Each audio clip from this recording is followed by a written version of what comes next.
উদ্বোধনী অনুষ্ঠানের এই আলোচনার সম্মানিত অতিথি আমাদের অত্যন্ত শ্রদ্ধাভাজন রণাঙ্গনের বীর মুক্তিযোদ্ধা, বাংলাদেশ মুক্তিযোদ্ধা সংসদ রাজশাহী মহানগরের সাবেক কমান্ডার বীর মুক্তিযোদ্ধা ডাক্তার আব্দুল মান্নান স্যারকে তার বক্তব্যের জন্য অনুরোধ জানাচ্ছি।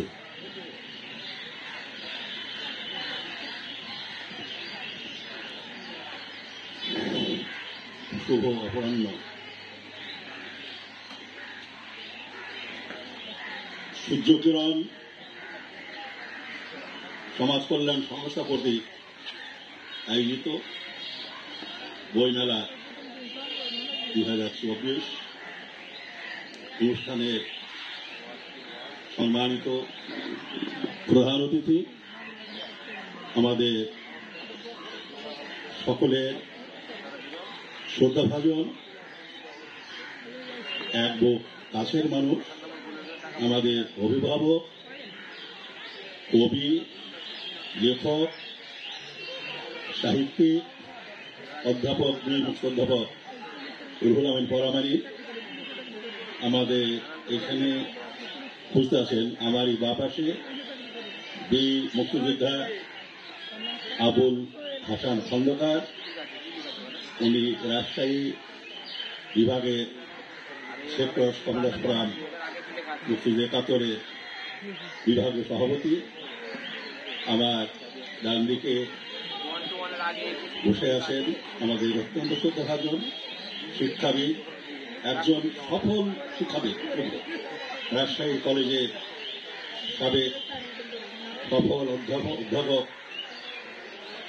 জনাব হাবিবুর রহমান, যার সময়ে রাজশাহী কলেজ আমার মনে হয় পরপর তিনবার বাংলাদেশের শিক্ষা শ্রেষ্ঠ প্রতিষ্ঠান হিসাবে গৌরব অর্জন করে। ধন্যবাদ। এবং তার পাশেই বসে আছেন একজন আমার অত্যন্ত সজ্জনিক, অত্যন্ত স্নেহভাজন এই রাজশাহী সিটি কর্পোরেশন বলে এবার 5 বারে নির্বাচিত কাউন্সিলর, সাবেক প্যানেল 2 সৈফুল ইসলাম বাবু। তার পাশেই আছে আমার রুহুল আমিন, আমার খুবই প্রিয় মানুষ, অত্যন্ত ভালো মানুষ, আমার মতিয়া থানার অন্তর্গত 25 নম্বর ওয়ার্ড আওয়ামী লীগের সহসভাপতি। এবং আজকে আমাদের এই অনুষ্ঠানে যিনি সভাপতি করতেছেন সূর্যকণা সমাজ কল্যাণ সংস্থার সভাপতি এবং এই প্রতিষ্ঠানের সভাপতি, আমার অত্যন্ত কি বলবো প্রিয় ছেলে, যার এই গুণাবলী আমি এই সর্বৈষব বলতে আসলে ভীষণ ক্রিয়েটিভ, সে ভীষণ মেধাবী এবং সে একটি সংগঠনকে কিভাবে খাড়া করতে হয়, সংগঠন কিভাবে পরিচালনা করতে হয়, সংগঠনের কিভাবে আকর্ষণ করতে হয়, এই জ্ঞান গরিমা তার যথেষ্ট আছে। আমার মনে হয় সে আগামীতে এই প্রতিষ্ঠানটাকে আরো একটা ভালো জায়গায় নিয়ে যাবে। এবং আজকে আমার মনে হয় যে আমাদের এখানে দর্শকের সংখ্যা দীর্ঘ এবং আমার সামনে অনেক সুদীজন আছেন এবং আমাদের এই প্রতিষ্ঠানের যারা সঙ্গে সম্পৃক্ত আছেন, যে কর্মকাণ্ডের সঙ্গে যুক্ত আছেন তারা অনেক আছেন, তাদের সকলের প্রতি শুভেচ্ছা। আমাদের জ্ঞান তাপস পণ্ডিত বহু ভাষাবিদ ডক্টর চৌধুরী বলে গেছেন যে মানুষের 3টি জিনিস খুব প্রিয় জিনিস, একটি হলো মা, একটি হলো মাতৃভাষা আর মাতৃভূমি। এই 3টে যে কোনো একটার উপরে যদি আঘাত আসে বা অবস্থা হয় সেটা মানুষ কিন্তু মেনে নেয়।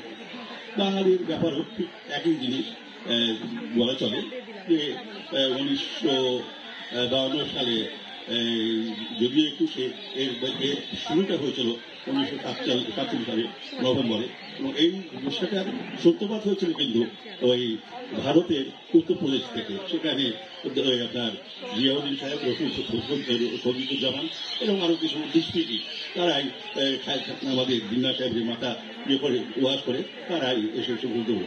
কিন্তু আমাদের ভারত উপমহাদেশে সেখানে ব্রিটিশ শাসন করেছে, আমাদের মোগল ভাষা শাসন করেছে, ওরা শুনেছে, কিন্তু সেইখানে আপনার রাষ্ট্রীয় ভাষা যে ছিল সেটা কখনো উর্দু ছিল না, সেখানে আরবি এবং সংস্কৃতি এই দুটো ভাষাই ছিল। পরবর্তীকালে 2 বছর পরে এটা হয়ে হচ্ছে। কিন্তু আমার মনে হয় যে এই ভাষার জন্য আমাদের যে সামনে আমি ছবিতে দেখতেছি যে সেখানে 3 জন ভাষা শৈলীকে বুঝি। একজন হলো আমাদের শ্রদ্ধেয় শিক্ষক আবুল হোসেন, ওখানে সাংবাদিক শাহিদুল আহমেদ এবং অজুদ্দিন। এরকম সারা বাংলাদেশে ভাষা আন্দোলনকে কেন্দ্র করে সারা বাংলাদেশে শুধু ভাষা শৈলীর না, আমাদের মানে একেবারে শিশুরা পর্যন্ত সে সময় তারা মাঠে নেমেছিল মায়ের ভাষাকে ইয়ে করে। এবং পৃথিবীর মধ্যে একটা বিরল ঘটনা যে ভাষা থেকে স্বাধীনতা, এটা এবং ভাষার জন্য রক্ত দিতে হয়েছে, এটা বোধহয় আর কোনো জাতিকে ভাষার জন্য রক্ত দিতে হবে। আমাদের জাতির পিতা বঙ্গবন্ধু শেখ মুজিবুর রহমান, উনি এই ভাষা আন্দোলনে উনি একটা দেশ উপহার দিয়েছেন। কিন্তু যদি বলি বাংলা ভাষাকে রাষ্ট্রভাষা প্রতিষ্ঠার জন্য ওনারও অনেক অবদান, সেই অবদান আমরা তার ঋণ শেষ করবো। তিনি যেমন বঙ্গবন্ধু, তিনি জাতির পিতা এবং ভাষার ব্যাপারেও তারা সে যদি বলি সেও যদি 1 নম্বরে আসবেন যে তার যে অবদান। দেখেন 1974 সালে উনি জাতির সঙ্গে সেখানে অধিবেশনে সেখানে বাংলায় কথা বলবেন, ভাষণ দিলেন। আবার 54 সালে বিশ্ব শান্তি সম্মেলন হচ্ছিল, সেখানে গিয়ে 2 জন আপনার বাংলায় ভাষণ দিয়েছেন, পশ্চিমবঙ্গের মনোজ বসু আর আরেকটি হলো আমাদের বঙ্গবন্ধু শেখ মুজিবুর রহমান। তো এই যে ভাষার প্রতি যে আমাদের বঙ্গবন্ধুর যে উনি বলতেন যে ভাষাকে যারা অস্বীকার করে তারা আমাদের এই সংস্কৃতিকে অস্বীকার করে, আমাদের বাঙালিকে যারা অস্বীকার করে তাদের সঙ্গে বসবাস করা যায় না। তিনি তখনই বুঝতে পারছিলেন যে না, আমাদের এদের সঙ্গে আমাদের চলবে না, এদের সঙ্গে থাকা যাবে না, এই কথাটা তখনই উনি অনুভব করেছিলেন।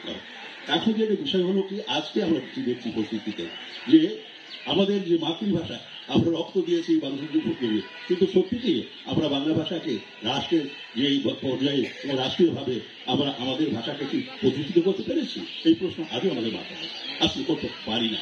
এটা আমাদের ব্যর্থতা। আজকে আমাদের স্বাধীনতার পরে 1972 সালে বঙ্গবন্ধু কিন্তু সংবিধানে আমাদের এই যে ভাষাকে উনি রাষ্ট্রভাষা হিসাবে স্বীকৃতি দিয়েছেন। এবং এই কয়েকদিন আগেও 21শে ফেব্রুয়ারি যখন এই আপনার 21শে মেলাটা যখন শুরু হয়, তখন আমাদের প্রধানমন্ত্রী শেখ হাসিনা বলেন কি যে এই মেলাটা আমার প্রত্যেকটি উপজেলায় হওয়া উচিত।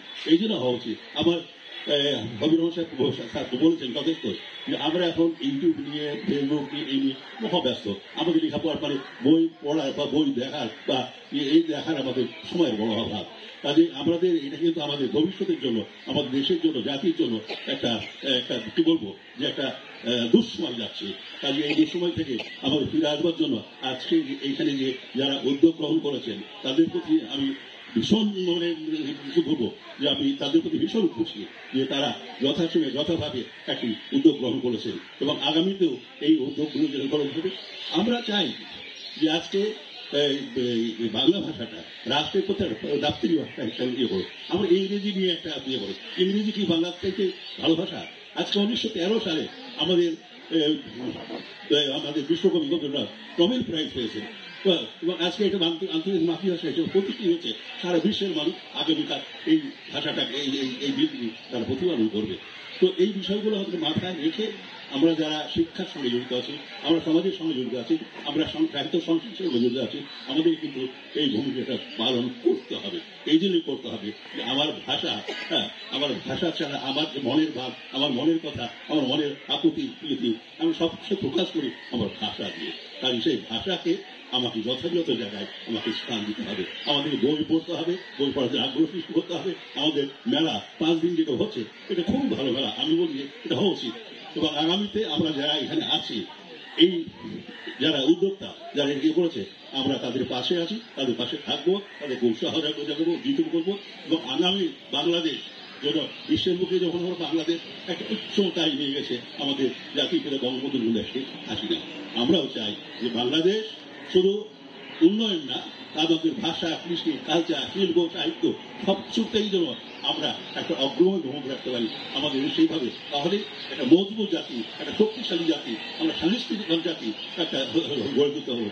সেই কাজটি আমাদের করতে হবে। এই দায়িত্ব আমাদের সকলের, রাষ্ট্রের যেমন দায়িত্ব, আমাদের নিজ প্রত্যেক পরিবারের সন্তানদেরকে আমাদেরকে সেইভাবে গড়ে তুলতে হবে। আমরা প্রত্যেকের শিশুকে আমরা এখন থেকে এই আমাদের এই 21শে কেন আপনার মঞ্চভাবের সাথে 21শে ফেব্রুয়ারি পালন করি, এই তাৎপর্য এই বিষয়গুলোকে আমাদের তুলে ধরতে হবে। আমি শেষে এটুকু বলে যেতে চাই যে ভাষার বিকল্প নাই, ভাষার বিকল্প আমাদের সংস্কৃতি সাহিত্য নিয়ে আমরা হতে হবে। আমার বাঙালি তো, আমি বাঙালি, একথা ভুলে গেলে চলবে না। আমি ইংরেজ হতে পারবো না, আমি হতে পারবো না, আমি বাঙালি থাকবো, বাঙালি হিসাবে আমার পরিচয় দিতে হবে। আমি অনেক কিছু বললাম, তো আমার কথা হলো কি ঝাগড়াঘাট পেয়েছি, ভীষণ ভালো কথা বলেছেন এবং আমরাও তার সঙ্গে একমত হয়েছি এবং আমরা একসঙ্গে আছি, একসঙ্গে থাকবো। আমরা যারা এখানে উদ্যোক্তাদেরকে আমরা ধন্যবাদ জানাই। আমি আমার এই বক্তব্য শেষ করছি।